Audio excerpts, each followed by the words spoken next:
பகவத்கீதையில் 2வது சாப்டரில் 8வது ஸ்லோகம். நஹி பிரபஷ்யாமி மமாபனுத்யாத் யச்சோகமுச்யோஷனம் இந்திரியானாம் அவாப்ய பூமா வசபத்னப்ருத்தம் ராஜ்யம் சுராணாமபி சாதிபத்யம். இப்போ இதுக்குள்ளே அர்த்தத்தை பார்க்கலாம். இந்திரியங்களால் ஏற்படும் துக்கத்தை என்னால் தாங்கிக்கவே முடியல. அர்ஜுனன் தான் ஆரம்பிக்கிறான். இந்திரியங்கள் படுத்துகிற பாடு இருக்கே, அதை என்னால் தாங்கிக்கவே முடியல. அதை தவிர்க்க வழியும் தெரியல.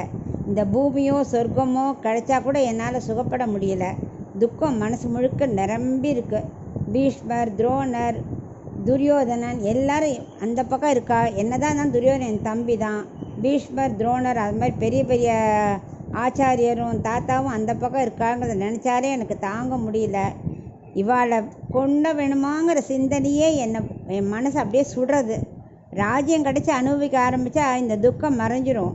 உலக இயற்கை தான்.